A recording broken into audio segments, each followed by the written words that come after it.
Hello मेरे प्यारे बच्चों, कैसे हो? उम्मीद और आशा करते हैं कि आप सब बहुत बढ़िया, बिंदास, झक्कास, मस्त हो।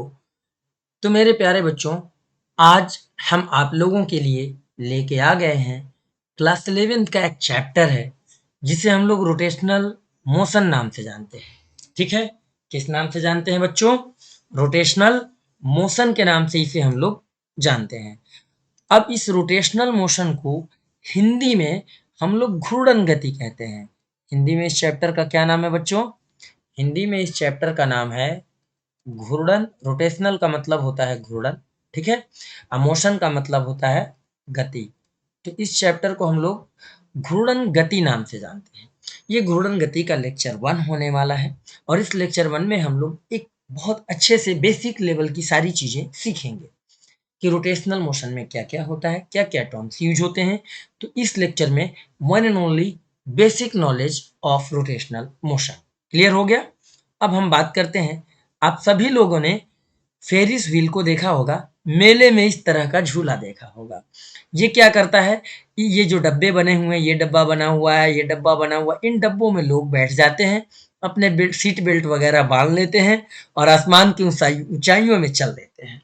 ठीक, ये धीरे धीरे ऐसे घूमता है और ये पॉइंट ऑफ रोटेशन है। जिस पॉइंट से ये हमारा फेरिस व्हील क्या करता है बच्चों? रोटेट होता है। तो ये हमारा रोटेटिंग पॉइंट है और इसी के अबाउट, और ये सब रेडियस है, इस डिस्टेंस को हम रेडियस मान लेंगे। किस रेडियस के अबाउट ये फेरिस व्हील सब यहाँ पे ऐसे ऐसे रोटेट हो रहा होता है। क्लियर है? उसी तरीके से ये लट्टू है, ये वही लट्टू है जिसे टॉप कहा गया। ये जो देख रहे हो, ये जो डंडा जो निकला है यहाँ पर और यहाँ पर, ठीक है, ये एक्सिस ऑफ रोटेशन है इसका। और इसी, और ये पॉइंट है जहाँ पे ये रोटेट हो रहा है, ये एक्सिस। और इसी एक्सिस के अबाउट ये पूरा लट्टू हमारा बेचारा इस डायरेक्शन से लेके इस डायरेक्शन में रोटेट हो रहा है। इन द सेम वे ये रॉड है और ये फैन की मशीन है और ये इसके विंग्स लगे हुए हैं, फैन के पर लगे हुए हैं, ठीक है। और ये आराम से इस डायरेक्शन में, इधर से फिर ये इधर, इधर से ये इधर, इधर से ये इधर, ये रोटेट होते रहते हैं। तो यही है हमारा रोटेशनल मोशन। यानी कि कोई भी ऑब्जेक्ट एक फिक्स पॉइंट के चारों ओर मोशन कर रहा है, एक फिक्स एक्सिस के चारों ओर मोशन कर रहा है, तो वही है हमारा रोटेशनल मोशन। ठीक है बच्चों, उसे ही हम लोग क्या कहते हैं? उसे ही हम लोग कहते हैं रोटेशनल मोशन। तो इस तरह के जो फोटोज हैं, जो चीजें अभी आपने देखी, ये सब देख के आपको अंदाजा हो गया होगा कि रोटेशनल मोशन हमारा क्या है। ठीक है। अब इसमें बहुत सारे ये रोटेशनल मोशन में हम एक पार्टिकल की बात नहीं करते, बल्कि एक रिजिड बॉडी की बात करते हैं, एक दृढ़ पिंड की बात करते हैं। ठीक है, कि यहाँ पर क्या होता है कि जितने भी उसके यानी एक बॉडी है, उसके जितने भी पार्टिकल्स होते हैं, all those particles are rotating about a fixed point in different different circular path. जैसे कि अगर हम बात करें बच्चों, समझना आप लोग कि अगर यहाँ पर कोई पार्टिकल है, अच्छा ये दिखाई नहीं दे रहा, अभी दिखाई देगा कि यहाँ पर कोई पार्टिकल है, क्योंकि ये फैन का पंखा विंग्स है ना, ये पर है, तो इसमें छोटे छोटे से बहुत सारे पार्टिकल्स होंगे।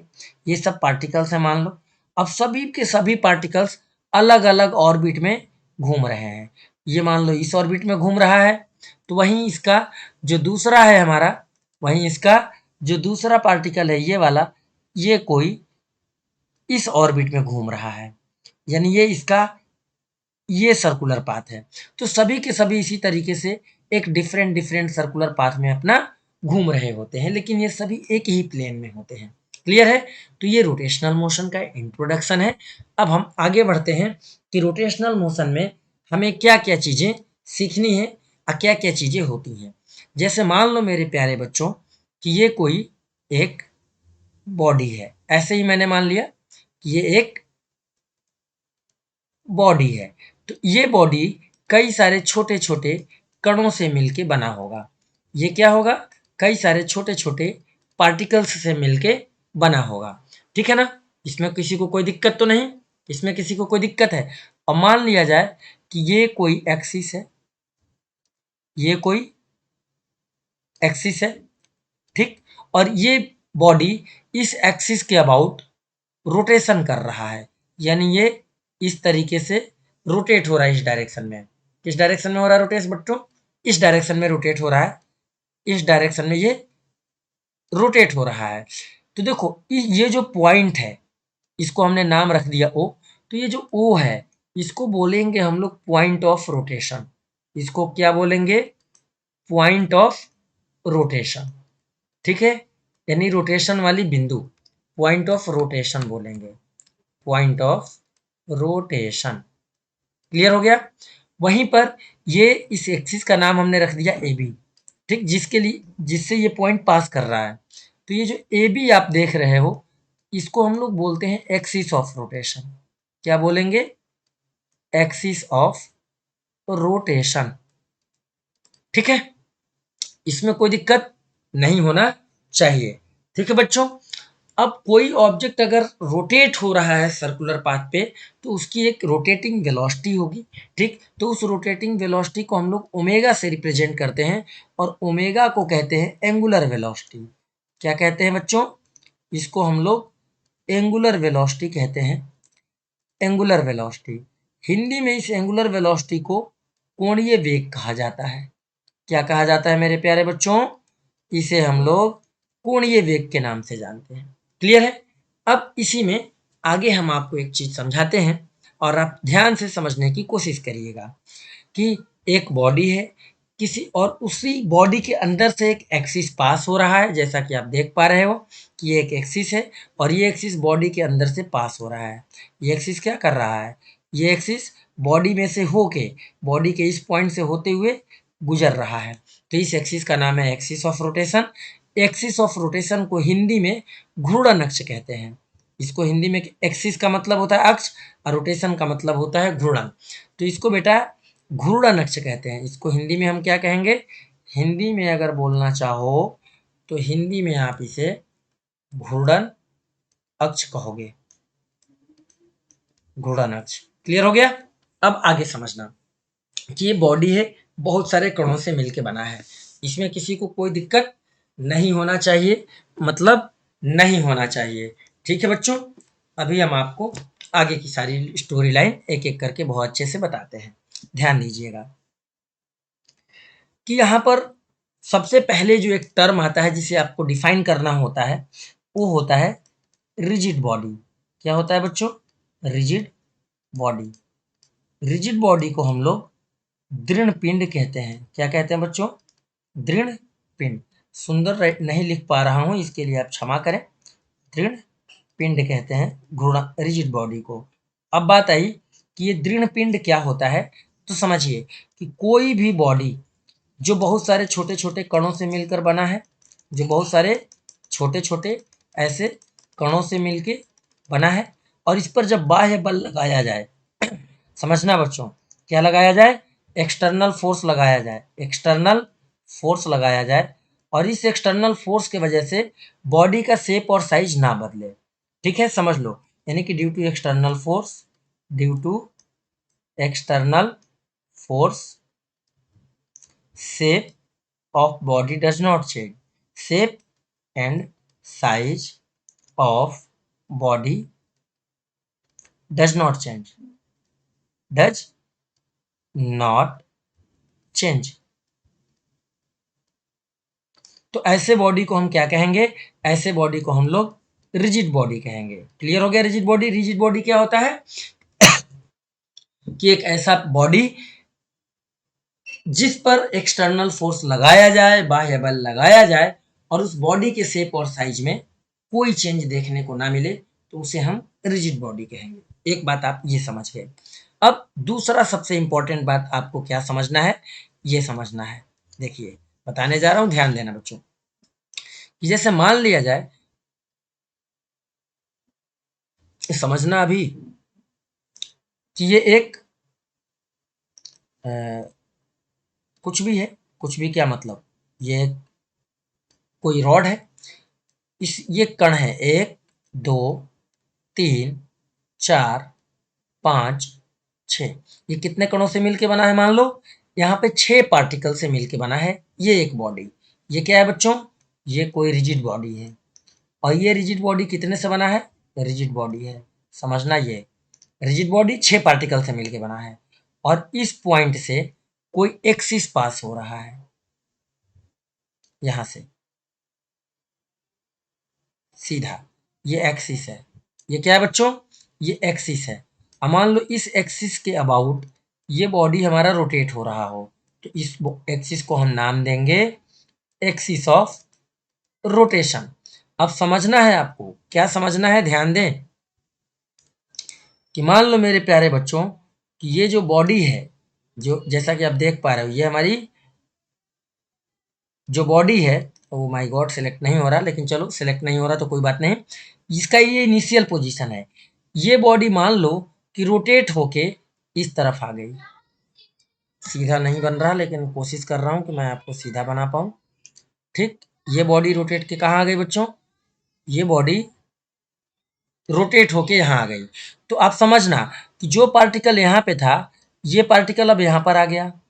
ठीक, जो पार्टिकल यहाँ पर था वो यहाँ पर आ गया। 6 पार्टिकल थे, 6 वो यहाँ पर अपनी अपनी जगह पर आ जाएंगे कि नहीं आ जाएंगे? 6 पार्टिकल अपनी अपनी जगह पे आ जाएंगे। 6 पार्टिकल है, 1 2 3 4 5 6, 1 2 3 4 5 6 आ गए। समझना यहाँ पे क्या हुआ कि यहाँ पर ये हुआ कि जो पार्टिकल यहाँ पे था वो इस पाथ पर घूम के यहाँ आ गया, जो यहाँ पर था वो ये घूम के यहाँ पर आ गया, ये वाला पार्टिकल घूम के यहाँ पर आ गया। ठीक, कहाँ पर? यहाँ वाला पार्टिकल यहाँ पहुँच गया। इसी तरीके से यहाँ वाला पार्टिकल यहाँ पहुँच गया, यहाँ वाला पार्टिकल घूम के यहाँ पहुँच गया और ये वाला भी घूम के यहाँ से यहाँ पहुँच जाएगा। अब आप ध्यान से देखना कि इन सभी पार्टिकल्स का जो लीनियर डिस्प्लेसमेंट है, इसका इतना हुआ, बहुत कम, यहाँ से लेके यहाँ तक, इसका यहाँ से लेके यहाँ तक। यानी आप ध्यान से, अगर ध्यान से इसको ध्यान से देखो आप, तो मेरे प्यारे बच्चों आपको दिखेगा कि सभी का जो एंगुलर डिस्प्लेसमेंट हुआ है, कि मान लो पार्टिकल पहले P1 पे था किसी टाइम T1 पर, अब ये बॉडी, ये रिजिड बॉडी P1 पोजीशन में था किसी टाइम T1 पर, और अब ये पहुंच गया P2 पोजीशन में किसी टाइम T2 पर। तो ये जितने कणों से मिल के बना है, उन सभी कणों का जो एंगुलर डिस्प्लेसमेंट हुआ, एंगल जो बना यहाँ से घूम के यहाँ तक आने का, वो सेम बना। इस चीज को आप यहाँ से भी समझ सकते हो। यहाँ से समझना, हम आपको समझाने के लिए यूज करते हैं कुछ नई चीजें। क्या समझना है? ध्यान से देखना। मान लो बेटा मेरे बहादुर बच्चे, समझ लेना कि यहाँ पर जो पार्टिकल था, यहाँ पर ये वाला पॉइंट, ये वाला पर घूम के यहाँ पर आ गया। तो जब ये वाला पर घूम के यहाँ पर आ गया तो ये एंगल बना कि नहीं बना? क्योंकि ये एक लाइन है, ठीक, और एक लाइन ये है, ठीक, ये है, ये सीधा सीधा ऐसे आ रहा है, सीधा नहीं बन रहा है, कुछ कोई बात नहीं। ये जो लाइन है ये देख रहे हो, और ये सेंटर है, देख रहे हो ना, ये सेंटर है ऐसे। तो जो पार्टिकल यहाँ पर था, अब वो पार्टिकल यहाँ से घूम के यहाँ पर आ गया, तो ये एंगल बना कि नहीं? मान लो थीटा। तो जो पार्टिकल यहाँ पर था ये घूम के यहाँ पर आ गया, तो इसके लिए एंगल तो वही रहेगा ना, क्योंकि सब लोग जानते हैं कि अगर ये दो लाइन है तो ये एंगल थीटा कहा जाएगा। ये एंगल जो भी होगा, ये दोनों लाइनों के लिए, इस लाइन और इस लाइन के लिए ये एंगल सेम होगा, थीटा। चाहे हम यहाँ से भी मेजर करें, चाहे हम यहाँ से मेजर करें, चाहे हम यहाँ से मेजर करें, ये एंगल सेम रहेगा। तो रोटेशनल मोशन में खास बात यह है कि अगर कोई बॉडी रोटेट होता है किसी एक्सिस के अबाउट, तो उन सभी पार्टिकल्स का जो एंगुलर डिस्प्लेसमेंट होता है वो सेम होता है। क्या होता है? For a given time interval, समझना कि for a given time angular displacement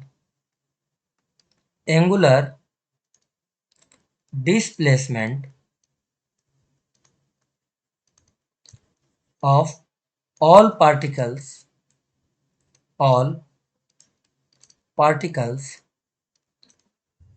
a rigid body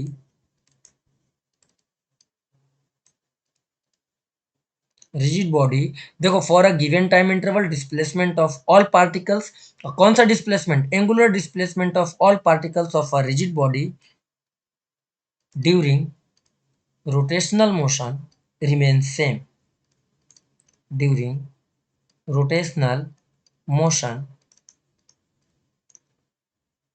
remains same। इसका मतलब क्या हुआ? इसका मतलब ये हुआ कि एंगुलर वेलोसिटी जो होगा एंगुलर वेलोसिटी जो होगा, angular velocity of all particle, वो भी हमारा सेम होगा। ऑल पार्टिकल्स इज सेम, ठीक, क्योंकि सभी पार्टिकल का एंगुलर डिस्प्लेसमेंट सेम है। यहाँ से ये लाइन था और ये लाइन अब ऐसे बन गया, तो एंगल सबके सेम हो गए। तो जितने भी पार्टिकल से मिलकर ये बॉडी बना था एक गिवन टाइम इंटरवल के लिए, उनका एंगुलर डिस्प्लेसमेंट यानी कि उनका कोणीय विस्थापन सेम है, इसीलिए एंगुलर वेलोसिटी भी सेम होगा। क्लियर हो गया? दो बातें समझ गए आप लोग, ठीक। अब बहुत सारे बच्चे एंगुलर डिस्प्लेसमेंट नहीं जानते हैं, तो उनके लिए मैं बता दूं कि एंगुलर डिस्प्लेसमेंट क्या होता है। आप ऐसे समझ सकते हो। इसके लिए हम लेते हैं बच्चों, थोड़ा सा आपको पेशेंटली हमारे साथ बने रहना होगा। देखिए, ये आपको दिखा, ठीक है, ये आपको दिख रहा है, इसमें कोई दिक्कत तो नहीं है। चलो, सेफ फिल की अगर हम बात करें तो नो कलर, ठीक। अब बॉडी की थोड़ा सा हार्डनेस बढ़ा दी जाए, ठीक है। भैया हार्डनेस बढ़ानी है, ये नहीं बढ़ानी है, वेट बढ़ानी है, ठीक। चलो, ये कर दिया।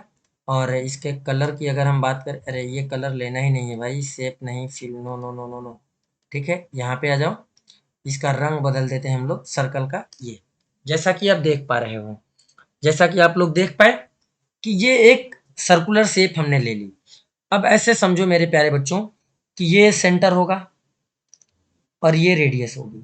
अगर कोई पार्टिकल यहाँ पर है किसी P1 पोजीशन पर, किसी टाइम T1 पर, तो जब ये पार्टिकल इस सरकमफेरेंस पर घूमते घूमते अगर यहाँ पर आ गया किसी पोजीशन P2 पर, अनदर टाइम T2 पर, तो सेंटर से जब इसको ज्वाइन करेंगे इस लाइन को, तो ये जो बना एंगल, इनिशियल पोजीशन और फाइनल पोजीशन को ओरिजिन से यानी सेंटर से ज्वाइन करने के बाद ये जो एंगल बना, इसी को हम लोग एंगुलर डिस्प्लेसमेंट कहते हैं। क्या कहते हैं बच्चों?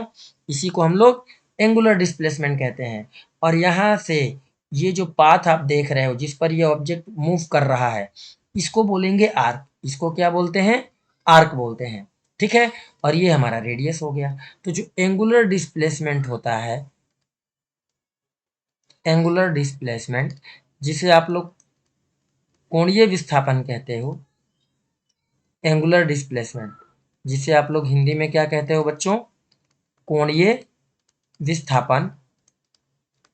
तो ये कोणीय विस्थापन निकालने का जो सिंपल सा फार्मूला है वो ये है कि थीटा बराबर arc upon radius, arc upon radius. और यूनिट की बात करें तो यूनिट मेरे बहादुर बच्चों ये रेडियन होता है। यूनिट क्या होता है? रेडियन। तो इस फिगर से अगर देखो तो जो एंगुलर डिस्प्लेसमेंट है उस एक गिवन पार्टिकल का, वो है P1 से लेके P2 तक मूव किया है, तो P1 P2 और ऐसे बना दिया, मतलब आर डिवाइडेड बाई रेडियस, और ये यूनिट होगा रेडियन में। और याद रखना आप लोग एक सबसे इम्पोर्टेंट बात, वो ये कि जो 180 डिग्री होता है ये पाई रेडियन के बराबर होता है।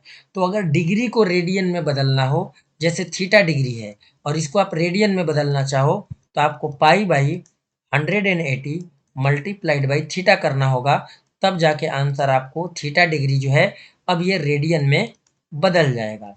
तो ये रेडियन के कन्वर्जन का फॉर्मूला है जिसे कि आपको याद रखना है। थीटा डिग्री बराबर पाई बाई 180 इंटू थीटा। अब आ गया ये रेडियन में, किसमें आ गया?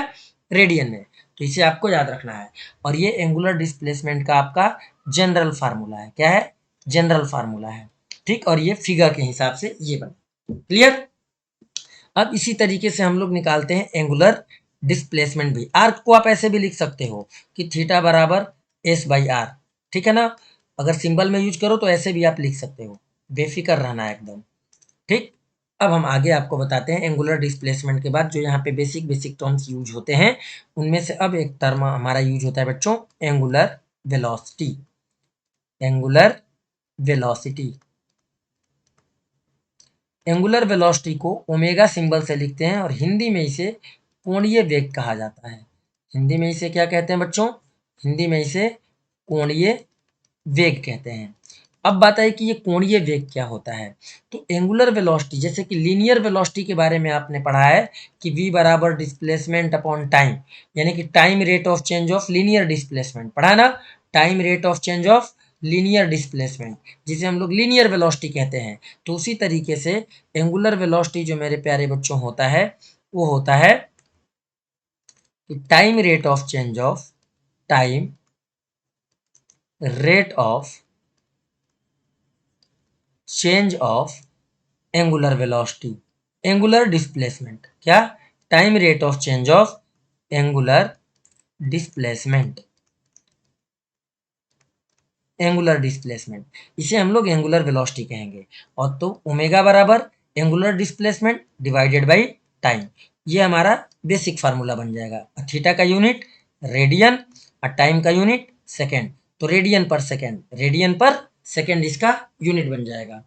अब यहीं से एक चीज और मैं आपको बता दूं कि आप सभी लोगों को पता है कि अगर कोई पार्टिकल एक चक्कर लगाया, क्या लगाया? एक चक्कर, तो जब एक कंप्लीट चक्कर लगाएगा तो अपने सेंटर पर कितना एंगल ड्रॉ कर लेगा? 360 डिग्री। कितना एंगल ड्रॉ कर लेगा? 360 डिग्री। और जब इसको रेडियन में बदलेंगे तो कितना आएगा?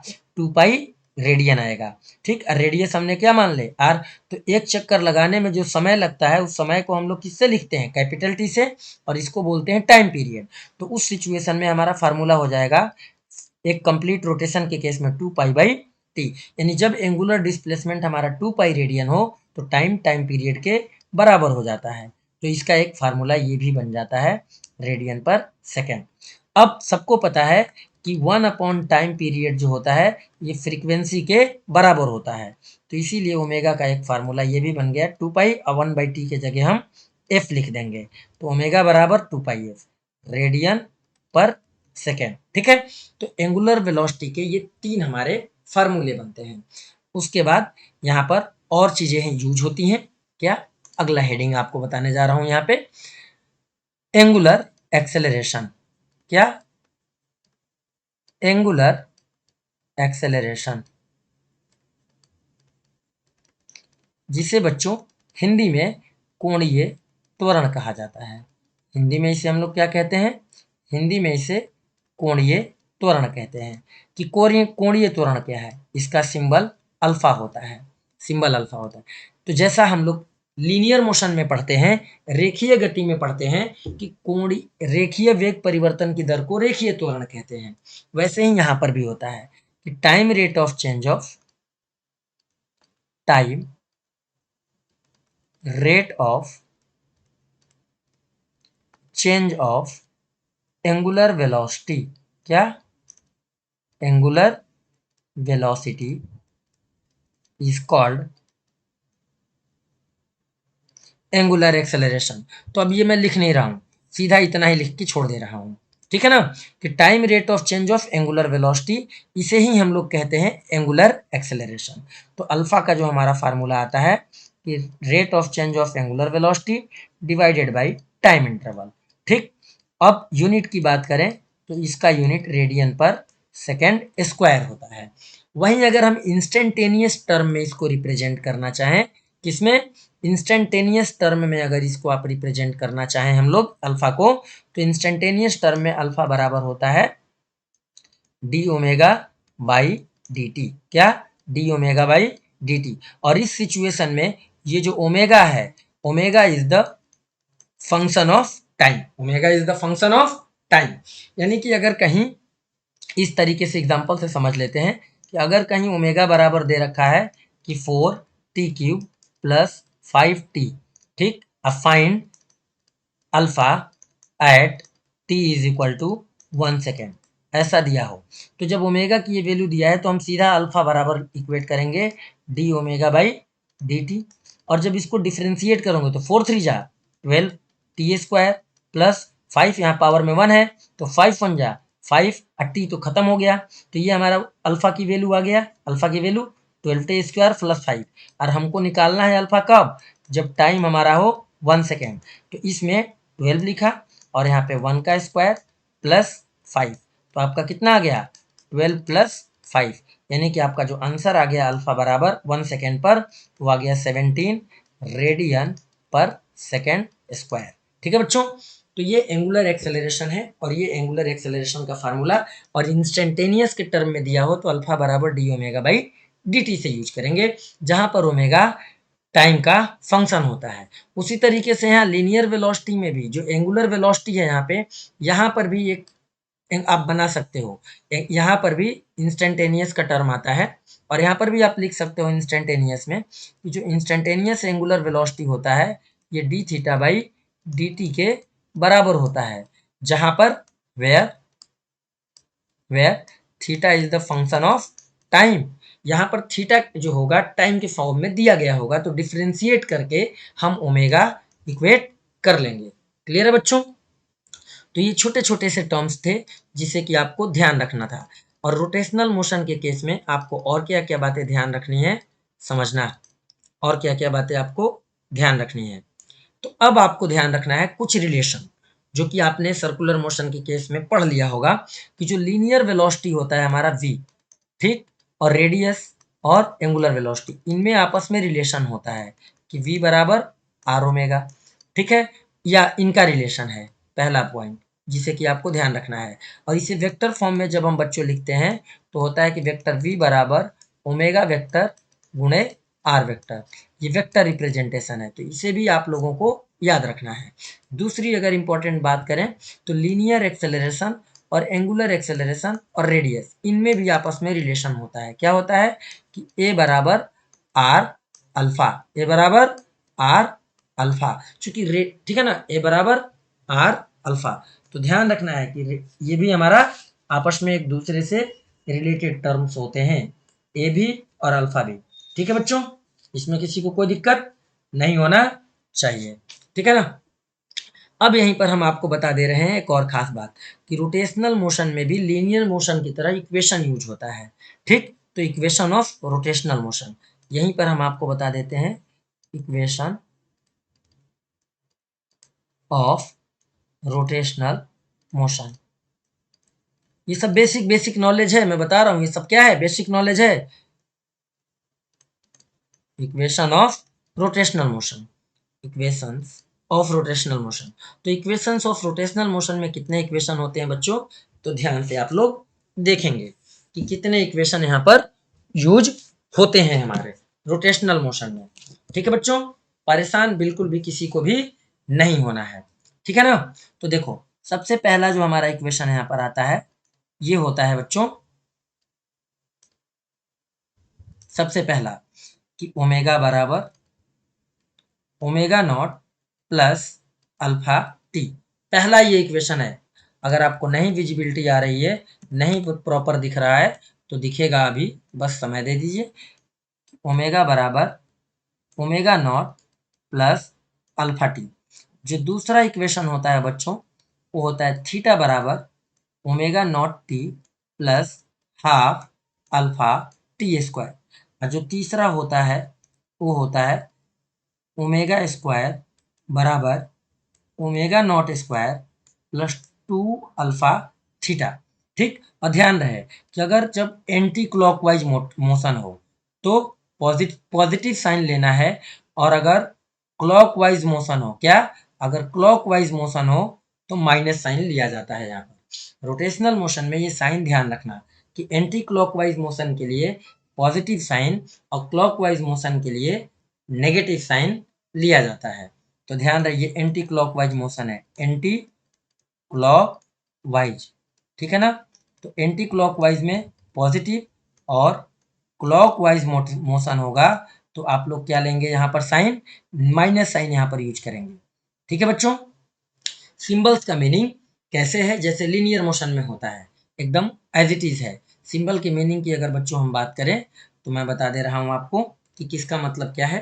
तो ध्यान देना कि यहाँ पर हमने पहला आपने लिखा था कि ओमेगा बराबर omega not plus alpha T. तो यहाँ पर ओमेगा, ओमेगा आपका फाइनल एंगुलर वेलोसिटी होता है। क्या होता है, फाइनल एंगुलर वेलोसिटी, ठीक है। ये क्या बच्चों, फाइनल एंगुलर वेलोसिटी है। इसी में आप देख रहे हो ओमेगा नॉट भी यूज है। तो यहाँ पर जो आप ओमेगा नॉट देख रहे हो ये होता है इनिशियल एंगुलर वेलोसिटी। क्या है ये, इनिशियल एंगुलर वेलोसिटी, ठीक है। यहाँ पर जो आप अल्फा देख रहे हो इक्वेशन में यूज है, तो अल्फा जो है एंगुलर एक्सेलरेशन है। अल्फा क्या है बच्चों, एंगुलर एक्सेलरेशन, ठीक है ना। एंगुलर एंगुलर एक्सेलरेशन कोणीय त्वरण है। टी के बारे में तो सभी बच्चों को पता है कि ये हमारा टाइम है, कि एक जो भी टाइम के में मोशन हो रहा है। वैसे ही आप दूसरा इक्वेशन जब देख रहे थे तो दूसरा इक्वेशन में था कि थीटा बराबर omega not T plus half alpha T square. तो यहाँ पर एक थीटा आ गया है। तो जो थीटा होता है ये होता है एंगुलर डिस्प्लेसमेंट। थीटा क्या होता है बच्चों? थीटा होता है हमारा एंगुलर डिस्प्लेसमेंट। क्लियर हो गया? इसमें किसी को कोई दिक्कत तो नहीं? समझ में आया सब कुछ? ये हमारे इक्वेशन होते हैं। अगर एंटी क्लॉकवाइज मोशन है तो प्लस साइन लिया जाएगा, और अगर क्लॉकवाइज मोशन है तो माइनस साइन लिया जाएगा इक्वेशन में। ये बात भी मैंने आप लोगों को बता दी। तो आई होप कि जितनी बात अभी हमने आप लोगों को बताई है उतने में किसी भी बच्चे को कोई दिक्कत नहीं हुआ होगा। ठीक है, तो हम लोगों ने आज जो पढ़ा वो क्या क्या चीजें पढ़ ली। तो रोटेशनल मोशन क्या होता है, इस तरीके के मोशन को हम लोग रोटेशनल मोशन कहते हैं। रोटेशनल मोशन में जिस एक्सिस के अबाउट ऑब्जेक्ट रोटेट होता है उसे हम रोटेशनल एक्सिस कहते हैं। ठीक है, और ये रोटेशनल मोशन रिजिड बॉडी के लिए होता है। ठीक है ना, यहाँ पर रिजिड बॉडी क्या है कि अगर बॉडी पर हम एक्सटर्नल फोर्स लगाते हैं, बॉडी पर क्या करते हैं, एक्सटर्नल फोर्स लगाते हैं, हम एक्सटर्नल फोर्स लगाते हैं तो बॉडी के शेप और साइज में डज नॉट चेंज, मतलब कोई चेंज नहीं होता है। उसके बाद हम लोगों ने पढ़ा कि किसी भी बॉडी के लिए जो रोटेट हो रहा हो तो सभी पार्टिकल का एंगुलर वेलोसिटी, ये एंगुलर वेलोसिटी और एंगुलर डिस्प्लेसमेंट सेम रहता है। आगे फिर हम लोगों ने क्या पढ़ा, एंगुलर डिस्प्लेसमेंट कि आर्क अपॉन रेडियस। ठीक, आर्क अपॉन रेडियस होता है जिसका यूनिट रेडियन होता है। फिर हम लोगों ने पढ़ा एंगुलर वेलोसिटी कि time rate of change of angular displacement, formula omega बराबर थीटा बाई टी, फिर ओमेगा बराबर 2 पाई बाई टी, ओमेगा बराबर 2 पाई एफ। टी टाइम पीरियड है और एफ हमारा फ्रीक्वेंसी है। टी यहाँ पर टाइम पीरियड है और ये एफ हमारा फ्रीक्वेंसी है। ठीक है ना, टी क्या है बच्चों, टाइम पीरियड, और एफ हमारा फ्रीक्वेंसी है, आवृत्ति है। उसके बाद हमने आपको एंगुलर एक्सेलरेशन बताया।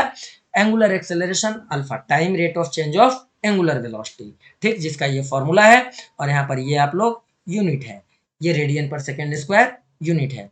उसके बाद आपको इक्वेशन ऑफ रोटेशनल मोशन आपने सीखा कि 3 इक्वेशन ऑफ रोटेशनल मोशन है। ओमेगा बराबर omega not plus alpha T, theta बराबर omega not T plus half alpha T square, omega not square बराबर ओमेगा स्क्वायर बराबर omega not square plus 2 alpha theta. Plus sine लेंगे anticlockwise rotation के लिए, और clockwise rotation के लिए हम लोग माइनस साइन का यूज करेंगे। अब कुछ रिलेशन जो कि यूज होते हैं, जैसे v बराबर r omega, where v is the linear velocity, r is the distance of particle from the axis of rotation, omega is the angular velocity, a is the linear acceleration, r is the वही distance from the axis of rotation, alpha is the angular acceleration। तो ये हमारे कुछ relation है जिसे कि याद रखने हैं। तो आज की क्लास में हम लोगों ने इतनी सारी बातें पढ़ी। जो इक्वेशन ऑफ रोटेशनल मोशन पढ़ा उन वहाँ पे जो सिंबल्स थे उनका अपना मीनिंग होता है, जैसे omega final angular velocity, omega naught initial angular velocity, alpha angular acceleration, T time, and theta is the angular displacement. Clear? तो अब वीडियो को बड़ा ना करते हुए आज के इस लेक्चर में मेरे प्यारे बच्चों इतना ही। फिर मिलेंगे हम आपसे नेक्स्ट लेक्चर में। तब तक के लिए आप मस्त रहिए, स्वस्थ रहिए, बिंदास पढ़ाई करते रहिए। नेक्स्ट लेक्चर में हम आपको लेके आएंगे और भी बहुत सारी बातें रिलेटेड टू रोटेशनल मोशन। तो आज के लिए मेरे प्यारे बच्चों इतना ही। आज्ञा दीजिए, फिर मिलेंगे। जय हिंद।